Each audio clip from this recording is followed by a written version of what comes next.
सनद रहे, ध्यान दीजिए, सब बताएंगे बेटा पंकज की कैसे तैयारी करनी है, थोड़ा सा इस पर ध्यान दीजिए। अगले वर्ष राष्ट्र को समर्पित कर दिया जाएगा तालचेर खाद कारखाना। देखिए बेटा कितनी चीजें हैं। ये मनसुख मंडाविया हैं, हमारे रसायन और उर्वरक मंत्री हैं। मनसुख मंडाविया भारत के chemical and fertiliser central minister हैं।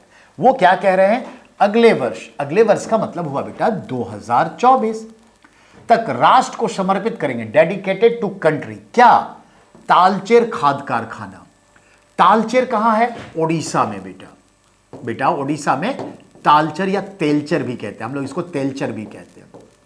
तेलचर में ऑलरेडी, ध्यान देंगे, तेलचर में ऑलरेडी एनटीपीसी ध्यान देंगे, एनटीपीसी का क्या है?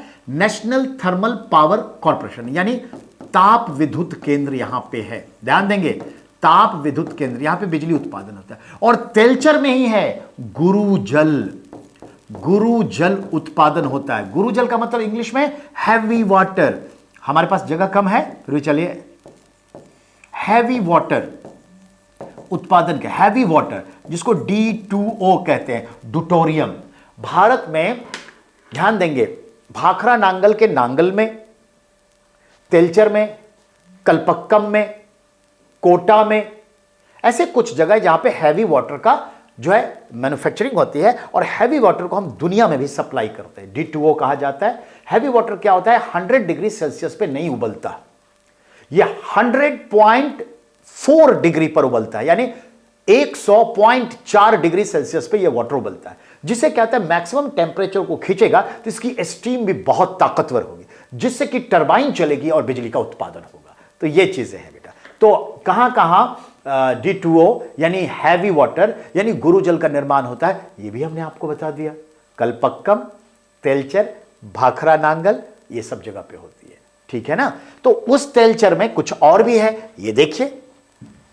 तो रसायन और उर्वरक मंत्री ने कहा कि हम अगले साल अक्टूबर से ओडिशा के अंगुल, यहां तो अनुगुल लिखा है, एक्चुअली ना ओंगल या अंगुल इसको कहते हैं, अंगुल डिस्ट्रिक्ट में जो तालचेर उर्वरक संयंत्र है वो लागू हो जाएगा। यानी एनटीपीसी तो है ही, तालचेर में हैवी वाटर का भी उत्पादन होता है, और तालचेर में हमारा यूरिया फर्टिलाइजर्स का कारखाना एस्टैब्लिश हो रहा है, जो अक्टूबर 2024 में ओपन हो जाएगा।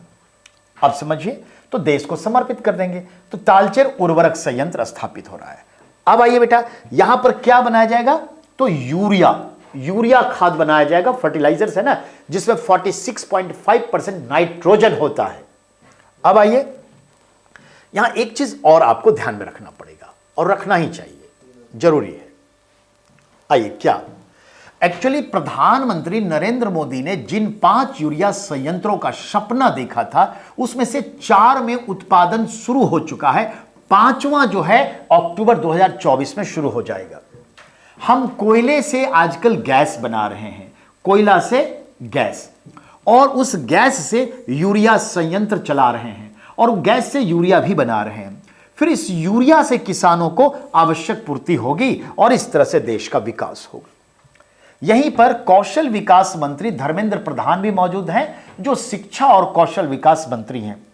इन्होंने कहा 17,000 करोड़ रुपए के निवेश से यह देश का पहला कोयला गैसीकरण प्रौद्योगिकी आधारित तेलचर संयंत्र यूरिया उर्वरक का उत्पादन करेगी।